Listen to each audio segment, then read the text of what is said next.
All right. Welcome to Ruben Uncut. Today, it's time to talk about lady ballers. I was originally going to make an episode about the importance of Robin and Batman and Robin. But then I, on a whim, was like, hey, I bet I could watch Lady Ballers illegally online for free.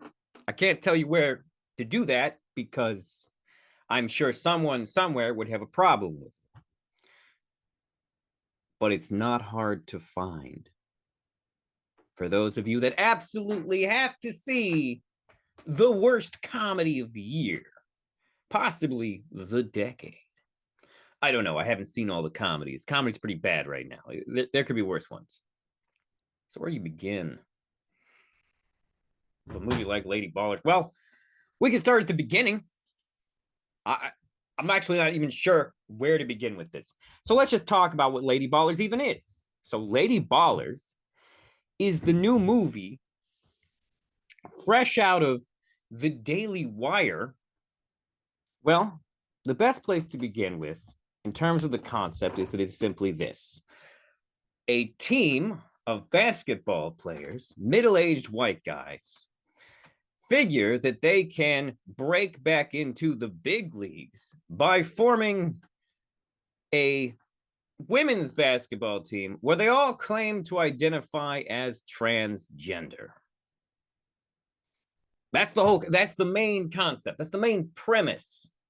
In fact, arguably, there is just one big joke baked into the concept. The thing is, though, is that the film doesn't function as proper satire. What do I mean by it doesn't function as proper satire?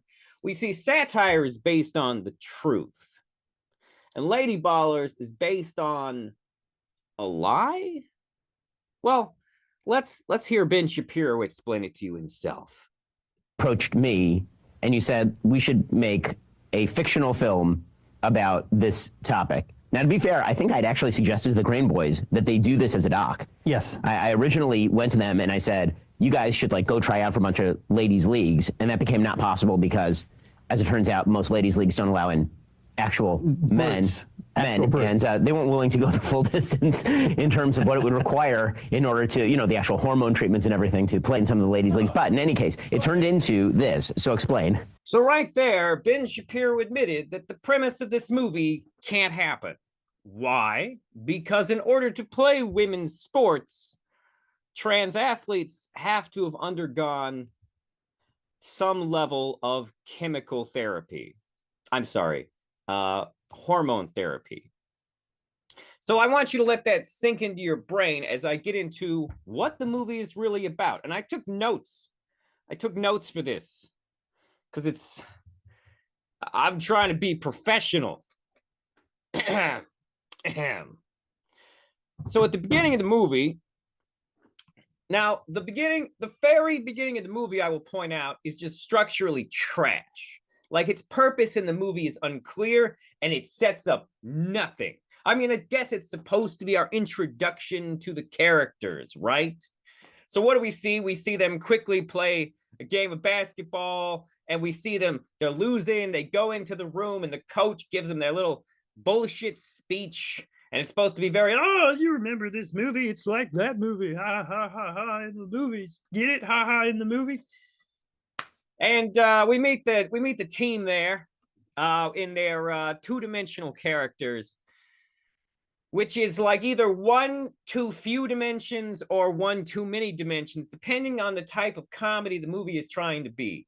Because a major problem the movie has is that it does not know what type of comedy it is. I actually recently saw just a little bit of an interview with the director, and he compared it to Dodgeball. Tonally, he thinks it's Dodgeball. Unfortunately for him, it's not. Dodgeball is one of the greatest Ben Stiller movies ever made. You should not compare yourself to Dodgeball. It's a bad comparison because this is not like Dodgeball. It's not like Dodgeball at all. Although that comparison does make a certain amount of sense with some of the choices they made, except, of course, that Jeremy Boring, the director and writer and main star of the movie, who plays the coach, is no Vince Vaughn. He is no Vince Vaughn. Vince Vaughn's a Republican. You couldn't get him to be in this movie. Well, instead you went with untalented people. Okay, fair enough. Let's move on. So we're introduced to the team. It's an interesting team. We got Jerry Boring as the coach, and he lives up to his name of being boring. Then you got, and yes, I'm sure I'm not the first person who's made that joke about his name. I'm someone who's named after a sandwich. I feel like eventually you get tired of hearing those jokes. But I don't care about Jeremy Boring's feelings because he doesn't give a shit about anything. But he plays the coach, and he is surrounded by a team of, let me take a gander at this cast list so I don't fuck it up. On his team is Daniel Considine, who plays Alex Cruz. Now, Alex Cruz has no real personality. He's the stand-in everyman character, who at a certain point in the movie actually is trans, kind of. It's implied that he is, except the movie doesn't believe that trans people exist. So it also kind of says he's just confused. It's okay, because that's the extent of his personality. He has no real character development. He's just the good-looking one, except that even though he looks like a goblin had a baby with like a really handsome quarterback, because he looks normal, although his IMDb picture is very cop-coded, I will make note here. But then he has like goblin teeth. And as someone with fucked up teeth, I'm just here to let you know, your teeth are fucked up. Film also stars David Cohn as David Cohn. David Cohn, I have no idea who he is or what he's done, but he looks like a really tall Elon Musk impersonator. Is how I would describe David Cohn. Not a good one, but if you see a picture of him, you get the idea of what I mean. Also, in the movie is Blaine Crane and Jake Crane. These characters, one-dimensional aspect. Well, I guess they almost have two dimensions. They're used car salesmen as we meet them later in the future, but also the whole joke in there. And I looked at this, the real thing. This can happen medically, but it's like when a woman has been impregnated by two separate men while already pregnant, they essentially give birth to two babies who have different fathers. Apparently it's a real thing. This is not very common, but like the whole bit to their character is that that's who they are. There's a part in the movie that's almost funny where it implies that they have sex with women in the same room. They almost nail that joke. They miss it. Like, just almost a full joke. Almost worked. Last member of their team is played by Tyler Fisher. His character is named Felix Van Wick. And his whole position in the movie is to be the short guy that everyone makes fun of and is mean to. Except, no, that's not fair. David Cohn is nice to him. And yes, three of them are just using their real fucking names.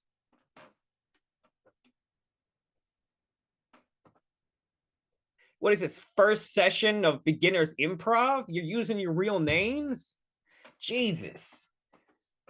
Y'all just graduate from a level 1 Second City class? What is this? And that's the basketball team. We meet them in the beginning. They get rallied, and then they win the big game. And the movie thinks that this scene is somehow important for us to see, when what we really should see is why is he a failure?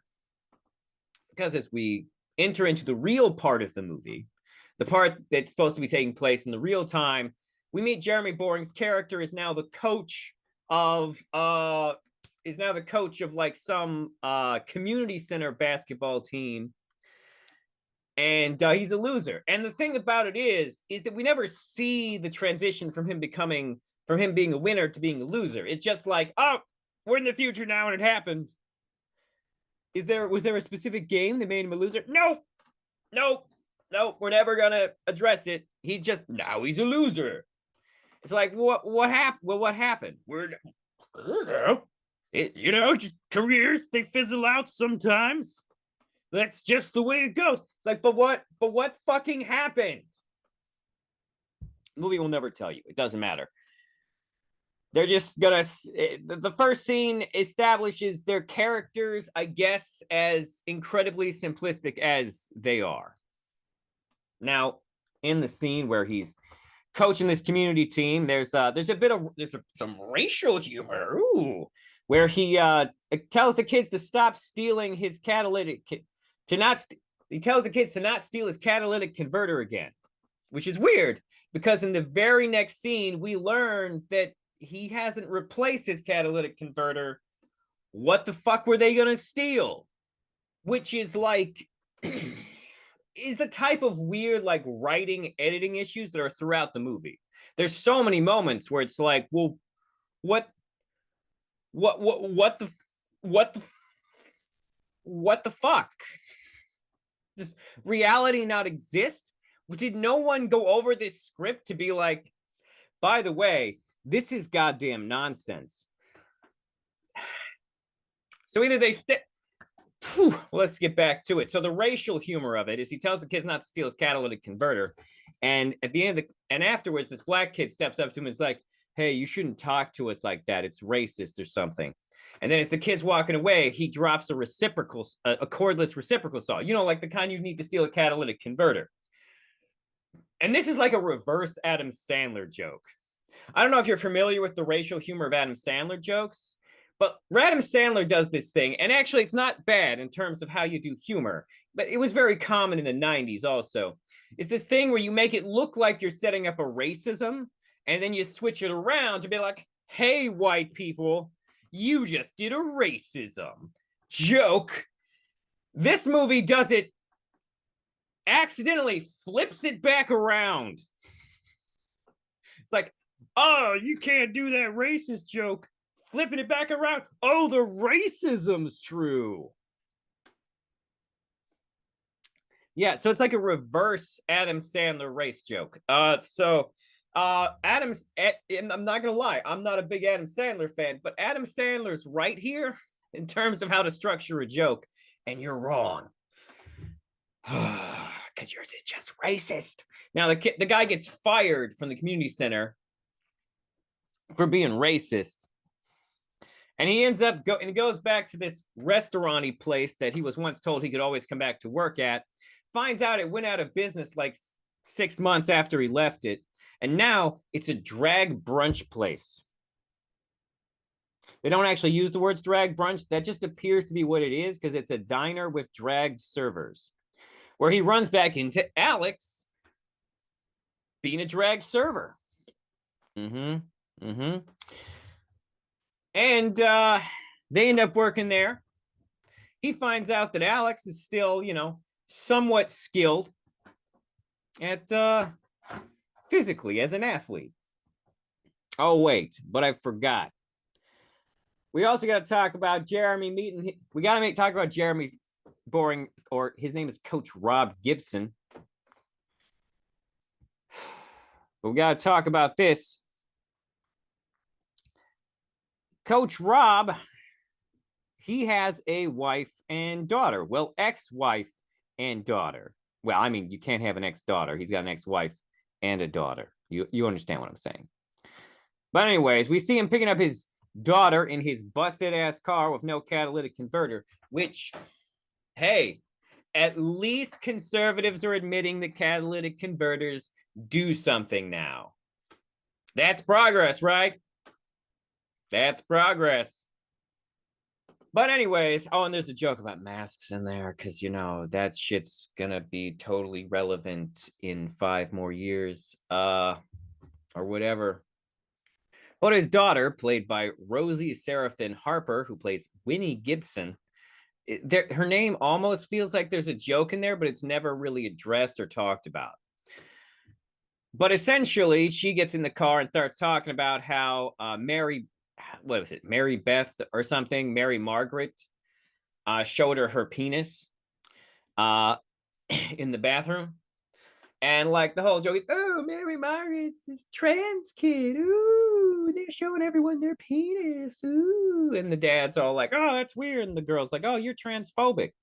Now remember that, because that's important. The girl is very set into the concept that trans people are valid. Okay, in the girl's mind, this is true.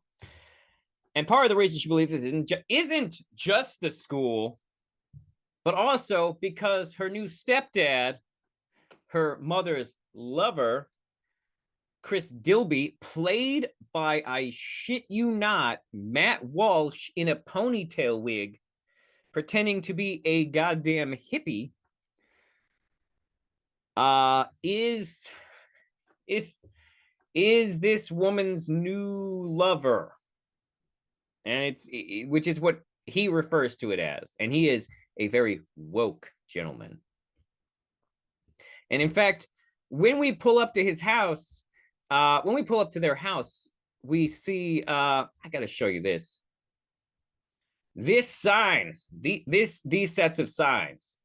And there's this joke is fascinating to me because it gives a very interesting insight into what conservatives think about people on the left.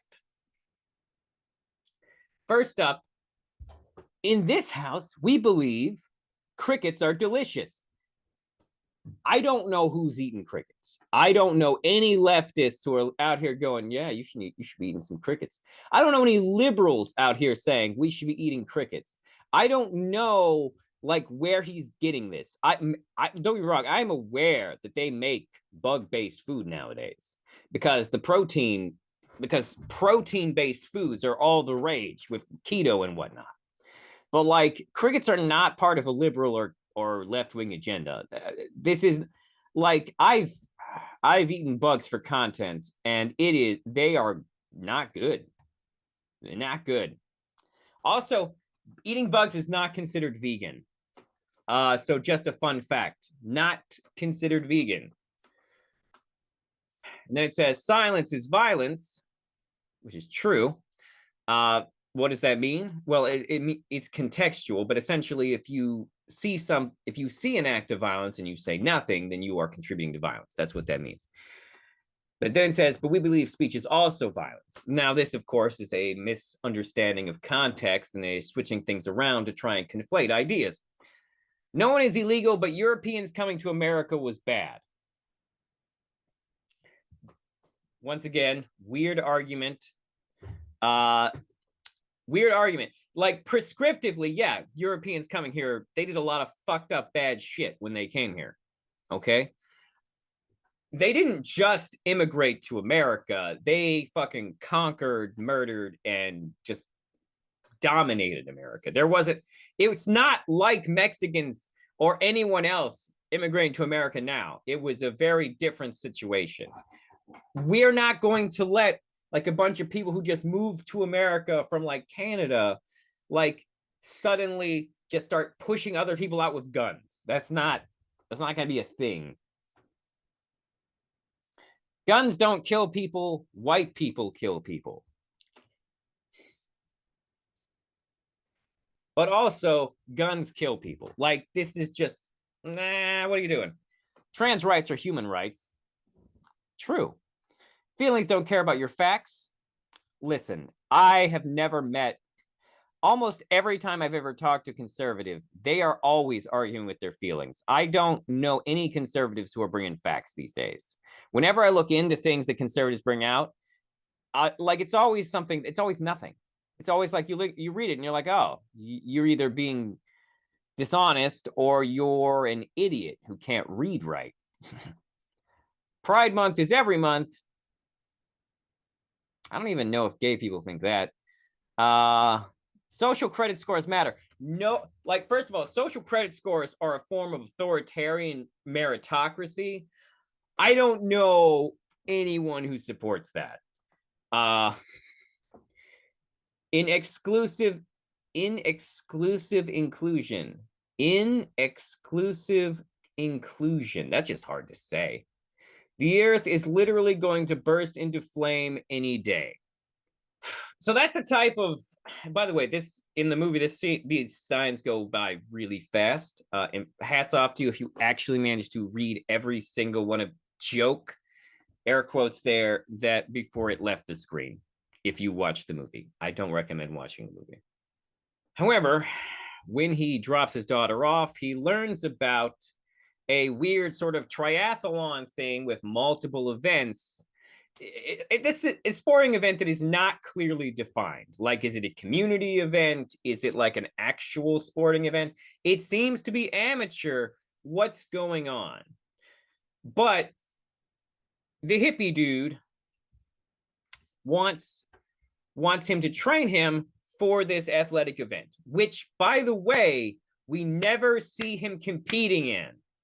Like, we don't see him competing. We're told he's competing, but we never see him competing. I guess it doesn't matter. But so instead, Coach Rob is like, wait a minute, I'm going to get my buddy Alex.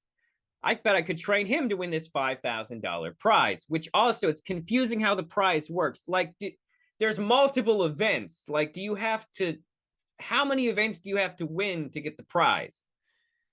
It doesn't make sense. None of it makes sense. If you told me that the people who made this had never seen sports, I would believe you. But anyways, Alex shows up with his wig still on from his drag thing, and they try and get in, and they're told that the men's division is full.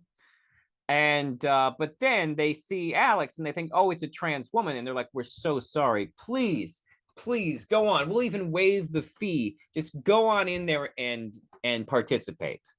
Which is not. Now, to be fair, it's very unclear what level of professionalism this sporting event even is. So I can't really comment on how likely they would be to even let a trans person in without evidence they've been doing hormone therapy, which is required in the professional leagues. And actually, I doubt the Crane brothers were trying to get into professional leagues, so they probably were trying. I don't know. The point is that the standard would not allow for the event that is the juxtaposition of this entire movie to happen. And I showed you a video of Ben Shapiro admitting that. So the movie's just based on bullshit. Like the fact that occurred means this concern is meaningless. Let's move on. So Alex, of course, gets in there, and the coach tells him beforehand, no, you're going to win because any man can beat even a well-trained, seasoned athlete of a woman at sports. And like, that's fucking bullshit. Like, okay, so I looked up some numbers, and like women's marathon running, which is what the sport I thought they were doing until like the movie went on, and I was like, oh no, it's like a triathlon thing with multiple events. It's not clear. It's not good. They don't explain it well at all. And here's a fun fact. The top 10 women would statistically still beat like the next. Okay, so the top 10 men would beat the top 10 women, but the top 10 women's numbers are still in line with beating most of like the second half of the top 20 men. Like, the numbers are not that far off between men and women. Men do have the advantage, but there are still plenty of men that women can beat or have beaten in terms of running and stuff. In fact, science now realizes that estrogen helps you run for longer because it helps with muscle recovery. Yes, testosterone helps you build bigger, stronger muscles, but estrogen helps your muscles recover faster, which is why we now believe that there was probably actually more women hunters, because this would have aided them in running down prey. There's actually a lot more evidence in this, but I'm not here to talk about women cavemen. Cave women? Cave people. Let's get back to this. Where was I? Right. Someone makes this incredibly demeaning claim about athletes and women with no real understanding of female athleticism, and a basic misunderstanding that even a middle-aged white man with no training could beat a woman is just... if you believe that, I want you to take your testicles out, put them on the put them on your laptop, and then slam the laptop on your testicles. Because you don't know how statistics work, and you don't understand physiology or even sports. And I'm not an expert on any of these. And I've done the bare minimum research to understand these things about them. Let's move on. So he cleans up. He wins. They win $5,000, most of which, of course, Rob cons Alex out of. While they're in the bar, though, they are met by a journalist who covered the event for some reason. Like, once again, the level of athletic sporting that it is never clear. Like, we clearly have amateurs participating, but it somehow gets national coverage. We have amateurs competing, but it somehow gets national coverage when a trans woman wins, which may actually be the only slightly real part, actually, is because I don't know if you're aware of this, but the news only ever covers when trans women win, and it never covers when they lose. Because, believe it or not, sometimes, trans women lose. But let's continue. So they meet the journalist, who they proceed to just make tons of jokes about how journalists are the worst, which is a little weird, because my understanding was that the Daily Wire considers itself journalism. Are you? Let's be honest. You're not real journalists. You're just propaganda mouthpieces. Let's be real. Let's be real. Where were we? Yeah, let's get back to the movie. So the journalist essentially helps set him up to be like, hey, this is how you're gonna do some fake trans women into sports, and I'm gonna make a news about how, it's inspirational, these trans women winning, and we're gonna make money together. And then also, because Jeremy Boring wrote and directed it, this journalist lady, who I believe is played by Billy Ray Brandt, of course, is very sexual towards him, including doing things like making out with him and licking his face and having scenes where it's implied that, like, they've had kinky, weird sex, even though later in the movie it's revealed that they never actually had kinky, weird sex. She would just, like, tie him up and torture him with the idea that it would eventually lead to sex. We'll come back to that. But anyways, so he sets about getting the team back together from back in the day. And this is where we bring back in the basketball team. Apparently, they previously had a black guy on the team who I do not remember from the intro. I do not remember seeing a black guy on their team. They mentioned having a black guy, and they even mention it like that would make their team better to have a black guy, because the movie is very biological essentialism is just going throughout the movie, even in ways that you wouldn't even initially. It, like, sets up a hierarchy. Men are better than women. Men are better than women at sports. Black dudes are better than white dudes at sports. Blah, blah, blah. Biological essentialism. No understanding of the concept of individualism or even curves. Mathematical curves in terms of ability or spectrum. It's just annoying is what it is. But where was I? Right. So they go to get the team back together, and of course, we got the twins, who are used car salesmen. This segment features a almost Ari Aster style shot in it, which is interesting because there's no reason for it. Like, there's no, like, why? What are we setting up with this shot? But also because so much of the movie's cinematography is just, like, very uninspired. But every once in a while, there'll be this shot where they're, like, ripping off a shot from something else. And it's like, oh, that kind of looks like a fucking movie. But, like, why an Ari Aster style shot right here? It doesn't really make sense, but it's also not important. Let's continue. So they get the twins back on board after having to suffer through seeing their weird twin man cave thing, where they apparently supposedly boned ladies together, although it's also implied that they're not successfully boning ladies. It's very like the movie's reality is so goddamn fluid, you'd think the movie was gender fluid. I'm sorry, that joke was bad. I'm sorry. Let's move on. So they get the twins, and then they go to get David Cohn's character, who is, oh my god, who the basic idea is that it's like Rocky 3 or like one of those movies where he's the one who's ended up isolated out in the wilderness dealing with like PTSD and like laying traps everywhere that could potentially kill people. And there's even a sequence where like they show us from his perspective watching them with like the predator like view, like, you know, the heat thing, but like he's not wearing any type of goggles that would do that. It's just to make you think about Predator. Like, oh my god, that is some basic bitch comedy writing. Okay, like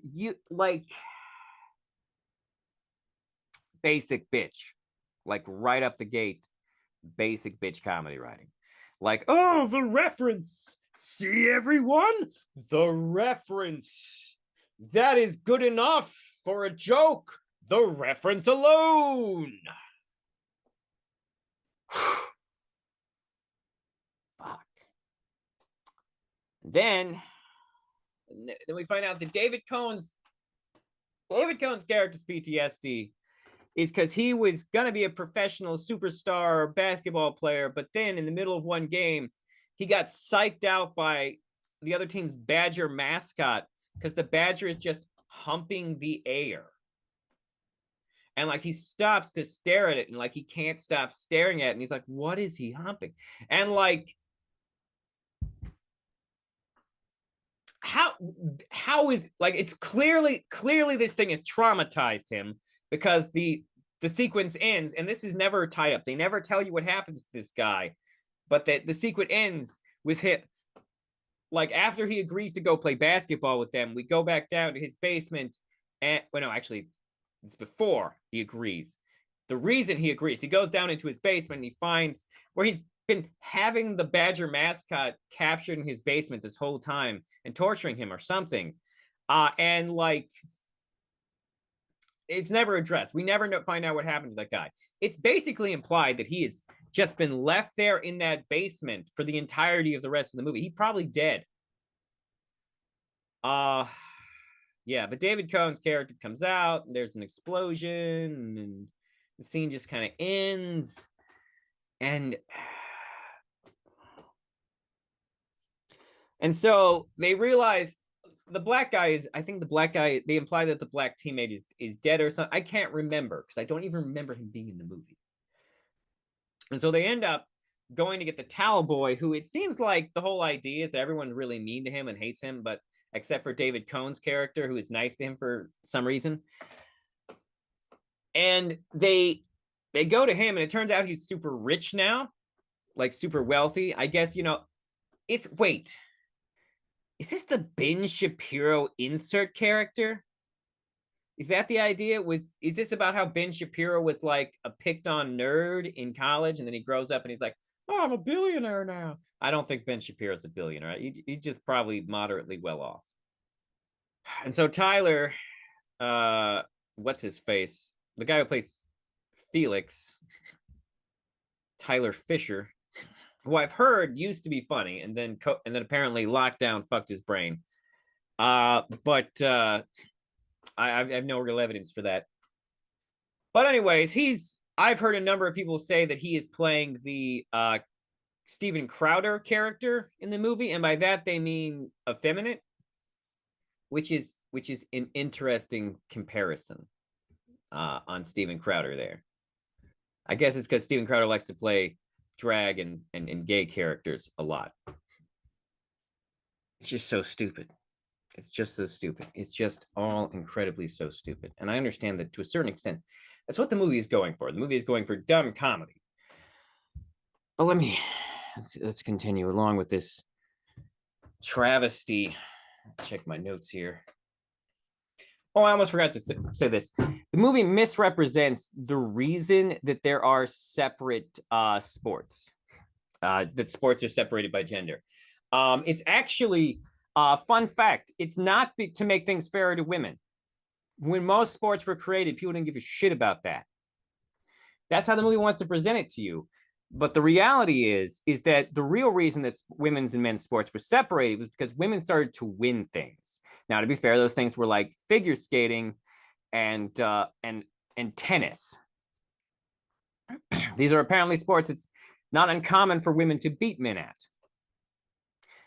However, because of this, men decided that no man needs to be beaten by a woman. And the less likely it is for a sport where a woman could win it, the more embarrassing it will be for a man. So they decided to start separating out gendered sports so that no man would ever be beaten by a woman. That's what actually happened, as opposed to the description in this movie where they suggest that it was to give women a space. The majority of history has been women saying, hey, why can't I get into this space? Not women saying, hey, where's my space, homies? Oh, right, it's in that red tent you made for me. Women don't benefit from having their own spaces. Women having their own spaces were created by men to keep women out of their spaces. Major misunderstanding. What I wrote for the Badger flashback in my notes was the Badger trauma flashback is dumber than I can even believe. Oh, right. So, get this. There's just a full-on ad in the middle of the movie. Just like, not even product placement. Like, full-on advertisement in the middle of the movie.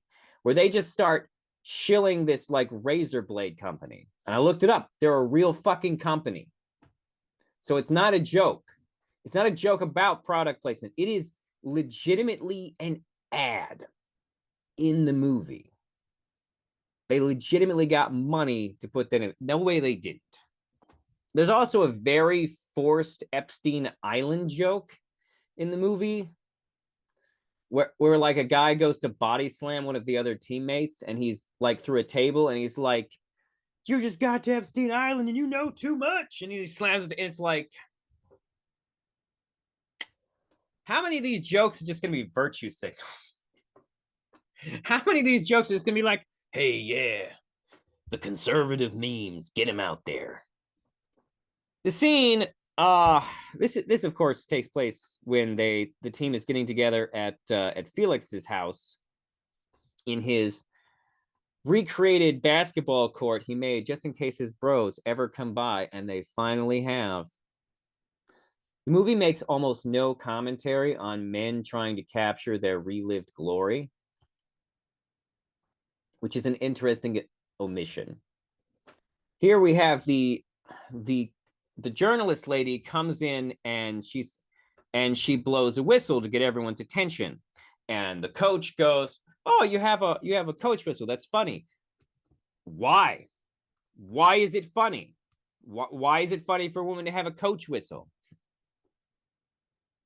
She responds by saying, it's a rape whistle. And he says, that's not funny, which is almost the funniest line in the movie, except why is it funny for a woman to have a coach whistle?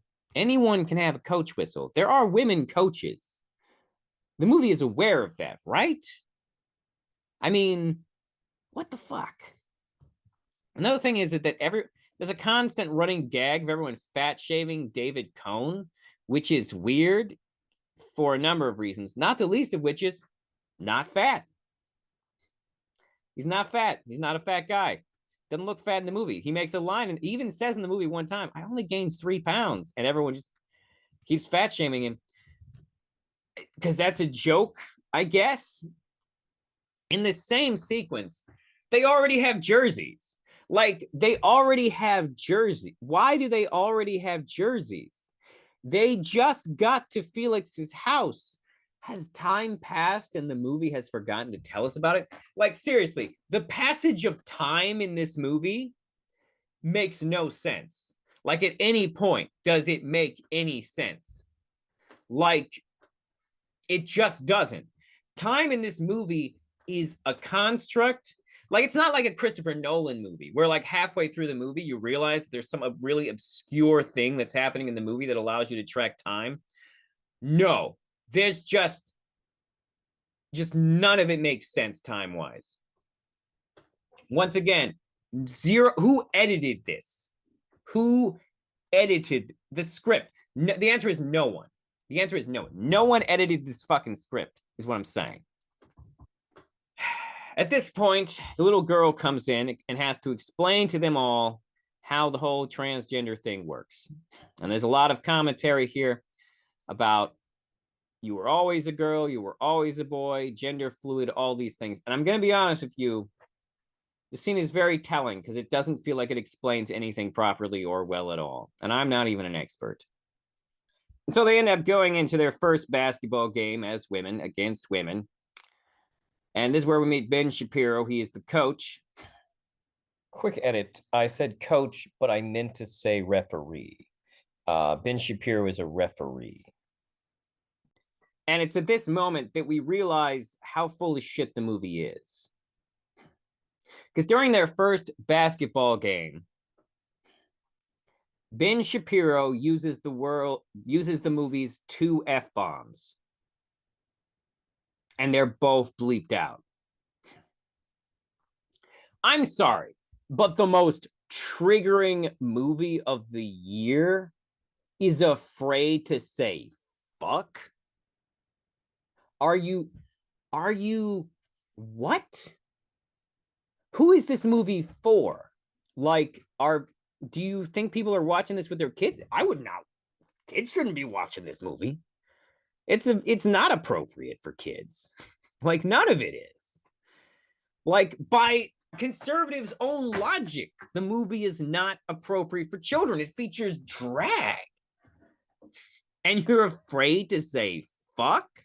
I mean, I guess I should just be glad the movie has no slurs in it, because it doesn't. They weren't brave enough to pull the slur trigger. In fact, the movie never fully crosses the line into being rated R. It pushes the raunch as far as it thinks it can, but there's no nudity. There's no aggressive. There's not a ton of swear words. There's a bunch of raunchy jokes. But the movie never really pushes any boundaries. It never goes for anything that could be described as truly offensive beyond its core premise. In fact, the core premise, there are only 2 things about the movie that are truly offensive. One, the core premise and the idea that it's sneaking in there, which is that allowing trans athletes to participate in sports will be some type of freakish loophole for creepy men who just want to win to sneak into women's sports, which, as we already know from the commentary by Ben Shapiro, is not possible. Because the average man does not have the commitment to do things like take a bunch of hormones and chop off their dick for the simple purposes of being able to play a sport for half the money for less than a quarter of the audience. Which, by the way, is another joke that occurs in here, which is that as soon as the women's basketball game begins, the stadium is basically empty, except for people who fell asleep waiting from the previous game. But then they start to win and play like men, and suddenly the basketball court is full of people. Just absolutely full of people. Oh, I almost forgot the other thing that is most offensive about the movie. The misogyny. Like, you think this movie is going to shit on trans people, and it kind of does. But ultimately, what it does about trans people, besides misrepresent how being trans works, is just working further the propaganda idea about the loophole and the women and the men cheating at women's sports. But what the movie really, really seems to relish in the entire time is shitting on women.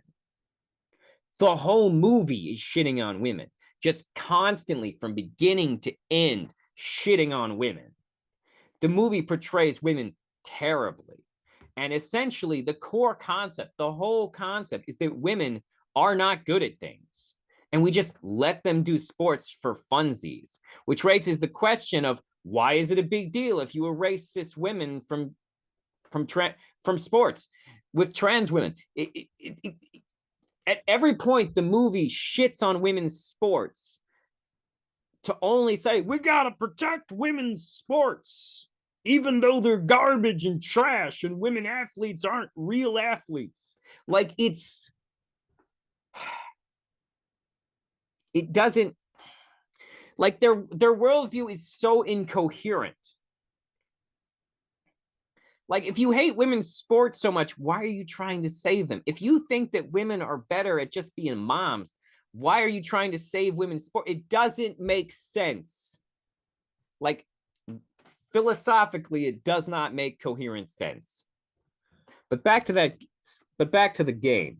So it's just bad because none of the sports throughout the movie have a real sense of momentum because they're literally just montages of random shots, just montage bits.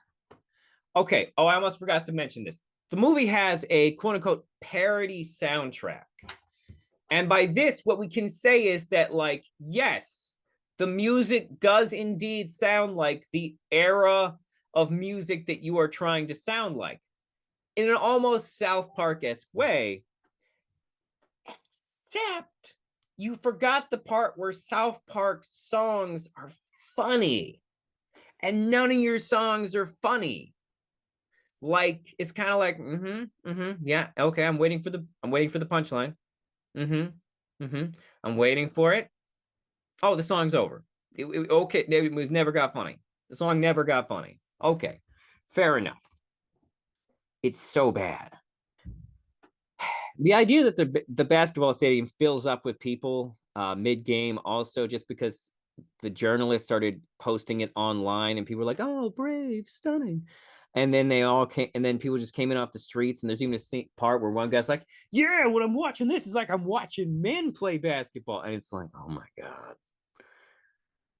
Oh. Game ends, and they go back to the locker room where there's a major virtue signal when the journalist mentions that she wants him to put a baby in her so she can have an abortion this year. And one of the basketball players like makes a judgy comment saying you're a monster, and which, to be fair, that's an irresponsible way to view abortion, and it's also a way that mostly just conservatives think that people use abortion. It's not most abortions are not that. Just letting you know. I know you want us to think that, but most abortions are not that. But the reason I bring this up is because just moments later, the movie attempts to make a statement on where mocking the virtue economy, even though so much of this movie and like even in that scene, they virtue signal. The whole movie is just virtue signaling. Like, there's so much virtue signaling in this movie, like it just nonstop virtue signaling, and yet they make fun of liberal and leftist virtue signaling because, reasons. The men then decide that they're also going to do other sports. And this is where the movie really started to make me go, what the fuck? Because the sports they do, there's a montage of them doing other sports. And I have several problems with this montage of them doing other sports. One of which is this montage really reveals the reality of the movie, which is that the men are never good at the sports. They just literally use physical violence to win. Like, all the time. Like, every montage is just them using their physical size and strength to push women around. Repeatedly. In fact, there's a sequence where a guy does a like goes to wrestle a woman, and he does a one-armed choke slam to her, which I don't know if that's legal in Greco-Roman wrestling. And I'm pretty goddamn certain that an elbow drop is not legal in Greco wrestling, Greco-Roman wrestling. Pretty certain it's not. But like throughout the movie, you just see them winning via what appear to be illegal moves every single time. And it's kind of like I feel like someone would have called foul in these basketball games. I feel like someone would have called foul. I feel like someone, because what I'm watching, and I could have a what? I mean, some of them are just them bumping into each other and women just being sent flying. But some of them, it's definitely like, I feel like someone would get a foul. I feel like they'd be calling tons of fouls. And then the wrestling moves, and it's like, it just legitimately doesn't make sense. Oh, this montage also features cameos from what's her face. You know, that one. Let's see if I can find her in the cast list. But, you know, the one dumb bitch who sued when she tied for fourth with Leah Thomas. I want to say her name is Riley Gaines, but I could be wrong. I have dumb bitch blindness. Sorry to the women who take offense to me just using the word bitch. I'm sorry. It's too phonetically pleasing. And I've been around too many women who use the word. I've had too many female friends who use the word in a affectionate, fun way. So I'm sorry. I can't. I won't. Maybe. I don't know. Maybe I'll become a better person in a few years. We'll see. But I do have dumb bitch blindness, so maybe it's Riley Gaines, maybe it's not. But she's barely in the movie. And this is actually another thing. The cameos are trash. The cameos in this movie, like this movie can't even do cameos right. Like half these cameos, they're not even given lines. And the Ted Cruz cameo is kind of like, yeah, you could have cut that completely out of the movie. I don't think anyone would give a shit. It's just Ted Cruz trying to sit down next to the angry mom character, and she's staring at him. He's like, you know, I'll go find a different chair. And it's like, you don't need it. You know who's gonna pop for Ted Cruz?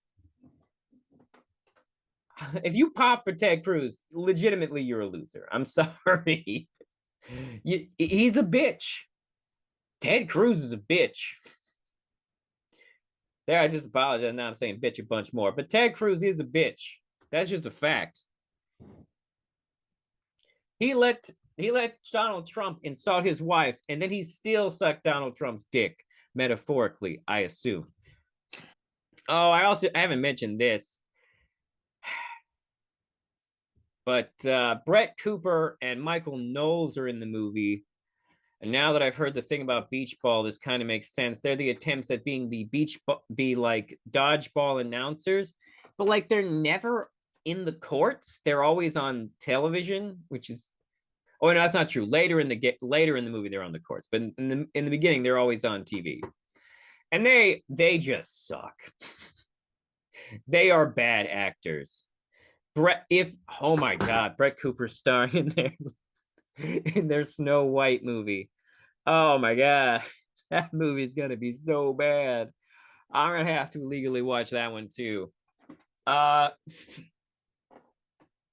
Brett Cooper and Michael Knowles do this gag bit thing where like the idea is they find out about their minor amounts of DNA from ethnic groups. Like Brett Cooper like comes in with cornrows and like African stuff later because she's some minute percentage black, and Michael Knowles is some ridiculous like fraction of a fraction Native American, and now they've both made it their whole personality, which is not a bad idea for a bit, but like South Park did this better and funnier a long time ago.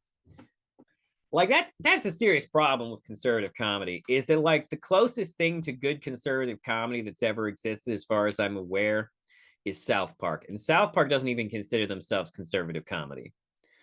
Like that's what's interesting.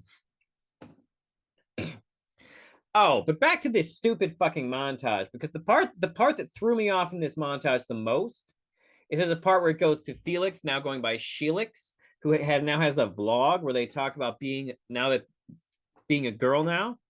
And in the vlog, and it made sense, like it's in the trailer too.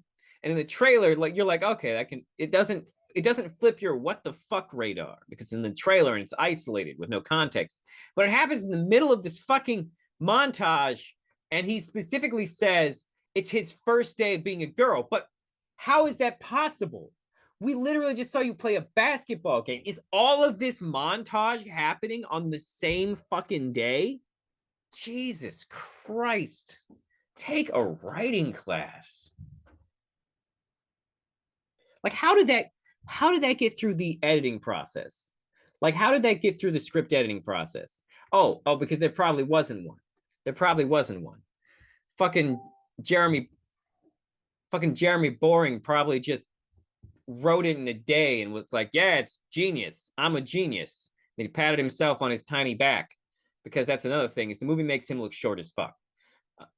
Like, there are only some shots where you can tell that Felix is shorter than him. But like through most of the movie, it's like, oh, that dude's short as fuck. Nothing wrong with being short. I'm 5'6". I'm just saying he's not doing himself any favors with the way he shot the movie. And of course, the movie uses the trans age straw man scene where Sheelix goes to and plays in a what appears to be middle school t-ball game. Like, okay, first of all, the girls look too old to be playing t-ball. I'm not gonna lie. I don't know. I've seen t-ball, and it is the worst sporting experience you can have. Like, it is redonkulously sad to watch t-ball.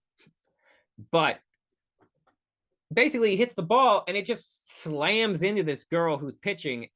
Actually, why do they even have a pitcher in t-ball? Wait a minute. Does t-ball feature a pitcher? Why is that girl on the mound? Oh, to get hit with a ball. I honestly don't remember when one of my kids played t-ball briefly, and it's terrible. But I do not remember if they had a pitcher or not. I don't know why they would. I don't know why anyone would. But the t-ball thing is involved with a trans age straw man, of course. The trans age being a classic straw man because age and gender are not remotely the same. Like, throughout the movie, like, women's injuries are just constantly ignored. Like, it's just like it didn't happen. And it's like, no, this would affect the game in some way. Like, there'd be fouls or disqualifications. But like, the idea that them being trans is just like this infinite shield of protection from all criticism. What the fuck are you talking about? That's not what's happening in real life. One note I wrote here was, oh my God, stop straw manning long enough to tell a joke, please. Like, honestly, there's a number of points in the movie where you're just like, does the movie understand sports? Like, did the people who wrote this movie even watch sports? Somehow we get to day 3. I don't even know how. Like, oh, and there's also a bunch of stuff with his wife and oh, I know, I haven't got to that yet. Never mind. Hold on. His wife is the only person who sees through all of it, although she doesn't say anything until a good portion into the movie. There's a pivotal moment in the movie that makes zero sense, which is where his daughter comes to him, the coach's daughter comes to him and is like, tells him she wants to be a boy. And like, he's automatically concerned. And he's like, why? And she proceeds to go on this thing, a tangent, about how boys are better than girls at everything. And then she lists a bunch of stuff, regardless of the accomplishments of women scientists and athletes throughout time. And her dad responds by essentially just going through the tradcon list of every feminine gender stereotype that a woman should have. You're more empathetic. You're better at community building. You're better at blah, blah, blah, blah, blah, blah, blah. Oh, you make babies. And it's like, really? Not only that, but it also doesn't make sense. If the girl believes that their trans identities are valid, then that means that women do win. So it doesn't make sense for her character to suddenly believe that women suck. Because clearly women can do things as good as men. It is the type of logical inconsistencies throughout the movie that don't make sense. Like, and the thing is, it's not funny enough to be airplaying. But I'll get back to that. Like, this whole scene with the girl is just blatant tradcon virtue signaling, and it's meant to be coming to whatever moment for him.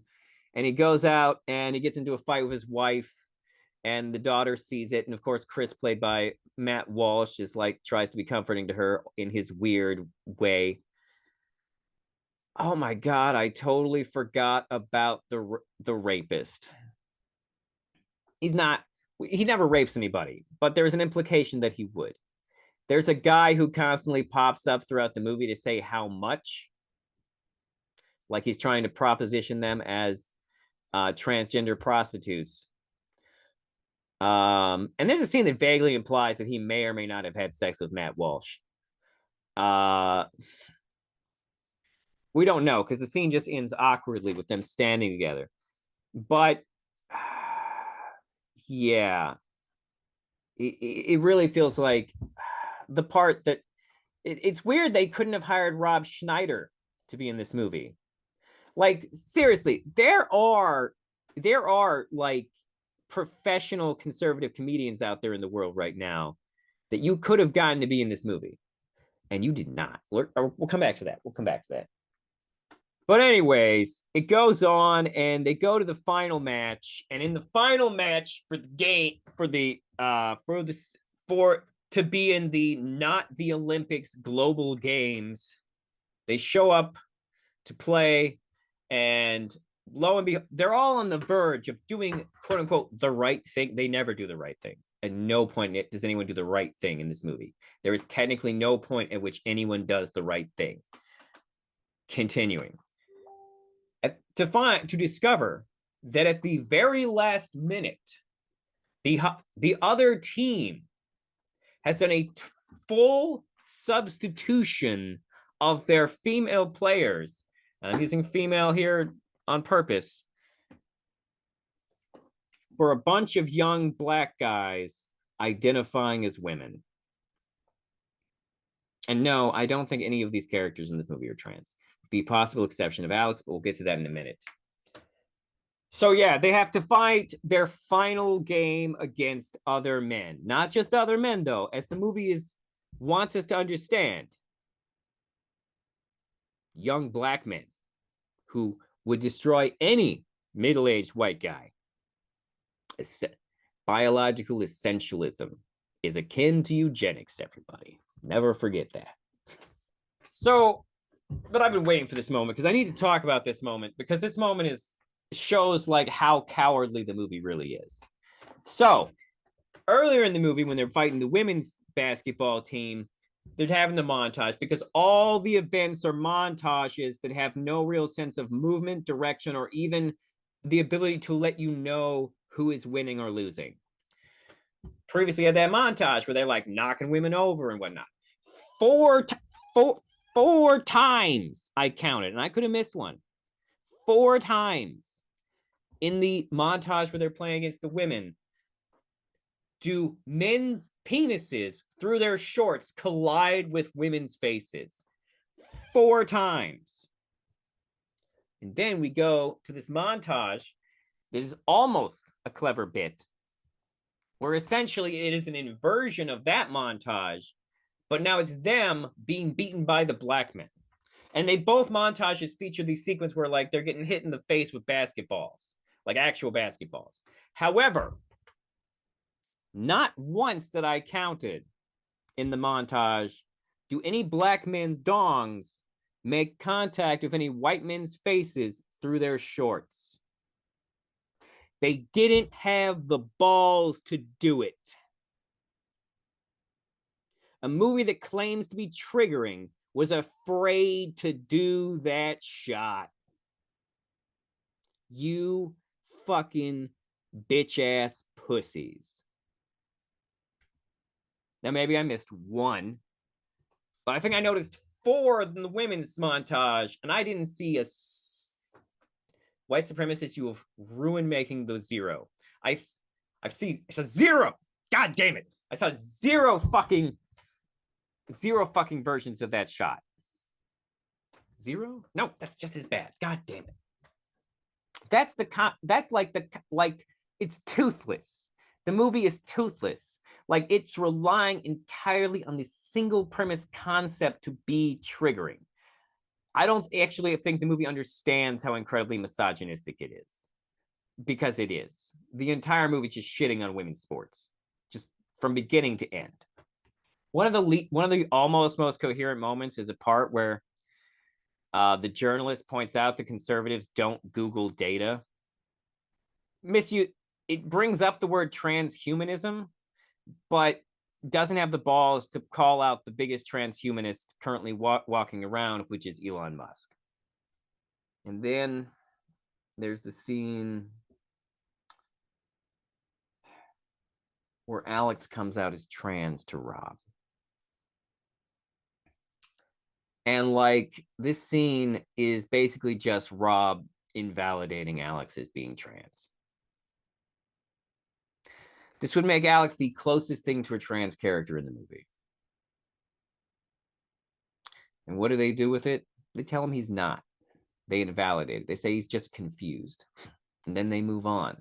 They never tie it up. They never address it again. How does he prove to him that he's a man? Oh, he knees him in the balls. Which doesn't take into account what being trans is. Yeah, trans people are going to have balls. Trans women are going to have balls before they have, if they don't, or if they have not yet had a surgery. This stupid argument makes it seem like, they'd be men just by removing their balls. Women just by removing their balls. It's the type of non-thinking, non-understanding, non-contextualizing you would expect to find. But then we come to the ending. So how do they solve the thing? Do they come clean and say that they were just posing as women and abusing the idea of trans women to essentially disadvantage both women and trans women? No, of course not. They replaced their whole team with a children's basketball team. Mid-game. They bring in the coach's daughter and her basketball friends and the little girls, and they play a game against them. And the thing that doesn't make, and this is just an example of fucking A, why they're pussies, and B, why the sports scenes are trash.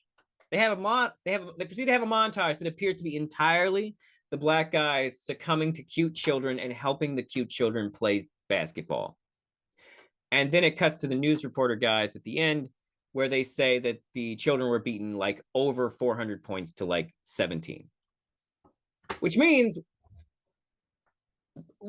either they got the 400 something points against the men, or they got the 400 something points against the little girls, and it's not clarified, so the joke is not clear.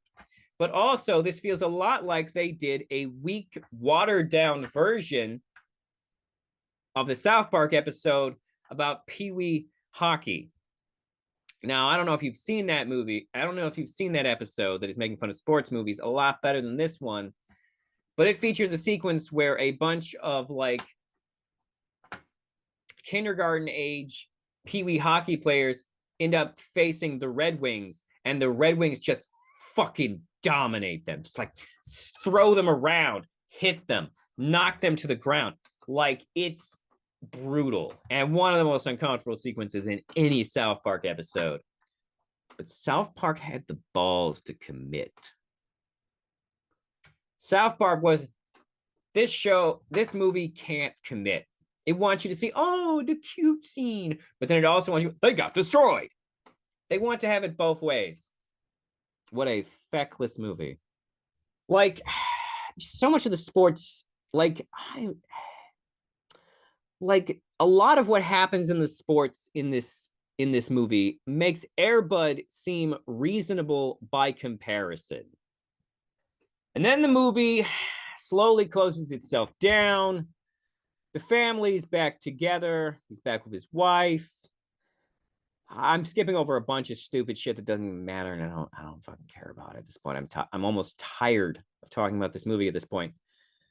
But I have to talk about the end here. So the ending comes around, and they're all at the new grand opening or whatever for the used car sales owned by the Cranes. Oh, by the way, there's a bit in the movie where they both knock up the same girl at the same time, which is almost a joke. Like their entire characters are just setups for that. It's so one-dimensional. Two-dimensional, actually. I'll get to that in a minute. But and there's a line about Felix saying he's probably going to sell the car thing outright in a few years because he's bought it and he hates the Cranes. Because he should hate the Cranes. Although he acts like they're his friends. I don't know. It doesn't make sense. But then it cuts to the stupidest cameo in the movie, Candace Owens. Because then at the end, by the way, it ties up. There's so many things the movie doesn't remotely tie up. Like, not at all. Doesn't even address. But anyways, at the end here, we get Candace Owens hanging out in a car with Matt Walsh, watching everything through binoculars. And then Matt Walsh takes off his ponytail wig, and oh my God, it was Matt Walsh all along. And then it's implied that Matt Walsh did essentially it's implied that Matt Walsh orchestrated the whole thing to get this family back together, which is weird because it means he was banging that guy's ex-wife for a considerable period of time before this plan even went into motion. That's a weird cameo, Matt. I hope everyone understands that, like, your cameo in a movie was just being a adulterer. You Catholic neurodiverse dumbass. Oh my God. I'm sorry, I shouldn't use neurodiverse like that, especially since I'm neurodiverse. Can I get away with that? I'm sorry. I only bring it up because Matt Walsh is clearly neurodiverse and he will not get diagnosed. Get your ass diagnosed, Matt Walsh. Maybe then you can stop being such an insufferable pain in the ass. Okay, but yeah, no, remember that. He's a big adulterer. The implication he's a big adulterer, because if he's Matt Walsh, then that means he's married. And it means that Matt Walsh was having sex with this woman to get her back together with her husband. So Matt Walsh gets to have his cake and eat it too, is what it sounds like. Weird role, Matt. Weird role. Did anyone pre-read this script? Anyone at all? Was there any editing process to the script? No? None? Okay. So when it comes right down to it, here's the problems. The movie doesn't actually know what kind of comedy it is. It, at times, aims for satire and fails, because satire is based on truth, and this movie is based on a lie. It sometimes aims for farce or parody, like Mel Brooks or the Zuckers with their airplane movies. But it can't hit the comedic speed of those movies. It also, Mel Brooks movies are coherent, just to point that out. Mel Brooks movies actually tell stories and are coherent. So you're not as coherent or good at storytelling as Mel Brooks's movies, but you're also not as funny. And you're not fast or quick enough to be Airplane. Airplane throws miles of jokes at us. This movie should have had like 99% more jokes to even get to a 10th of Airplane's strength. And it doesn't. Not at any point.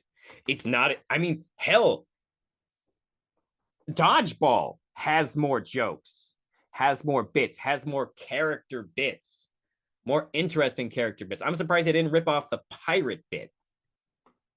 the end of the day, honestly, comedy-wise, it feels most like our Adam Sandler movies. Except that Adam Sandler, who is also a conservative, like, except that Adam Sandler movie, who is a conservative, by the way, and is able to make comedies where he's not just constantly pushing conservative virtue signals down the audience's throats. I don't like Adam Sandler's movies. I do not like 90% of Adam Sandler's movies. I genuinely hate them. Not an Adam Sandler fan. But I can understand what Adam Sandler is doing. And I can see Adam Sandler's movies and be like, yes, this is the target. This is the audience. This is who it's for. And at least Adam Sandler has a bunch of C-list comedians who he's good friends with to back him up in these movies. This movie does not have that. I called them C-list, but they're all professionals, with the exception of Steve Buscemi, who is A tier. All of Adam Sandler's friends are lame, hack people. The exception of Chris Rock, who's just getting old now. But they're at least professionals who know comedy. This movie does not have that. And that's weird because you couldn't hire any conservative comedians to be in this. You couldn't get Rob Schneider even, who admittedly is the weakest link of the Adam Sandler chain.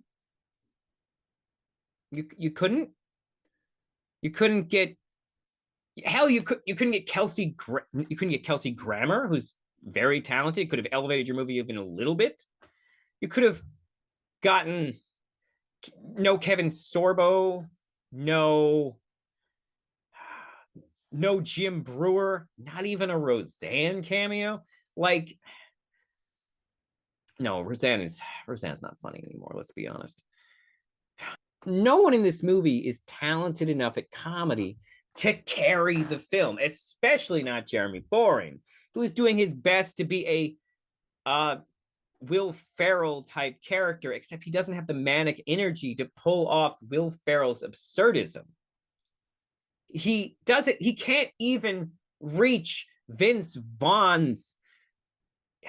Fuck, Vince Vaughn's a Republican. You didn't try to get Vince Vaughn in the movie? Owen Wilson's a Republican. You couldn't get Owen Wilson in the movie. There are funny Republicans, is my point, and you had none of them in this movie. Truth is that this movie doesn't know what it wants to be. It doesn't understand comedy, and it debatably doesn't understand sports. And at the end of the day, when you break it down, it's based on a lie. You can't just say, I'm a woman and get in. That's not how anything works. At the end of the day, it's just sad propaganda masquerading as a bad comedy. It's a movie that claims to be triggering and offensive, but it can barely even accomplish that because it wants to maintain itself within this line of being only specifically offensive in these two key ways. It doesn't have the balls to be offensive in any other way besides, oh, trans people shouldn't play sports, or women's sports are trash. It just doesn't have the balls to go for it. And nothing says it more than the scene where they bleep out Ben Shapiro saying the F word. Who are you triggering? Who are you going for? Your movie is soft and flaccid. Yeah. Like an unaroused penis. You're not triggering. You're barely even trying. You're bad at what you do. And I hope you learn to be better, or even better. Do something else. And you see, the whole thing is based on this concept. Now, don't get me wrong. I'm not saying we shouldn't put safety into consideration in terms of bringing trans people into sports. But the reality is that there is no epidemic of trans people dominating sports. It's just not a real thing. Trans people have been allowed to participate in the Olympics since 2004. And so far, only one trans athlete has ever got a gold medal. And they were a non-binary person who was AFAB on a women's soccer team. And then you have, of course, Leah Thomas, a trans athlete who is specifically made fun of in the movie. But Leah Thomas doesn't hold a single world record. All the world records in her events are held by cis women. Leah Thomas has lost to cis women. The movie doesn't even understand how to make a solid comedic conceit because it assumes that the premise alone is good enough as a joke. It assumes that its audience will see that and go, ha ha, that's true. But it doesn't even understand the comedic conceits of the movies it's ripping off. Like the episode of South Park where Cartman tries to rig the Special Olympics, or the movie The Ringer where Johnny Knoxville tries to rig the Special Olympics. Both of them by pretending to be people with special needs. But those movies understood a comedic conceit. The people doing the bad thing should be the people we're laughing at. But it wants us to laugh at society, not these people. And it can't figure out how to get us to do that properly if you don't already agree with what the movie's saying. Because you see, South Park understood that it's only funny if Cartman loses horrifically. And the movie understood that it was only funny if Johnny Knoxville lost. Now, in The Ringer, Johnny Knoxville is found out by all the people with disabilities, but they want him to win to beat this other guy who they think is a jerk, even though he actually has disabilities. It's actually not that bad of a movie, to be honest. But both these movies understood that they couldn't be allowed to win. And there's another thing. At the end of the movie, they don't do the right thing. They don't come clean. They just distract us with cute kids. There's no comeuppance for anyone. There's no consequence. There's barely consequences. In fact, the consequences are good. He gets back together with his wife. And the negative consequences of what they did to women's sports continue. No one outs the black team. The thing that surprised me most about the movie is that despite all its tradcon messaging, there is one thing that is suspiciously and strangely absent from the entire thing. Christian values. Yeah, no, they say that abortion is bad, but fun, statistical, weird fact, a person being labeled as Republican is more likely to tell you whether or not they're pro-life than if they are Christian, statistically in the United States. I don't know if that means that there are way more Christians that are now pro-choice, or if it just means that there is a ton of libertarian atheists out there saying that they are pro-life, or most likely a little of column A and of column B. But the fact of the matter is that being anti-abortion is now more a Republican value than a Christian one, statistically. But also, there's no praying, there's no Jesus, there's barely even any jokes about how hard people are on Christians. There may have been one or two, but I missed them.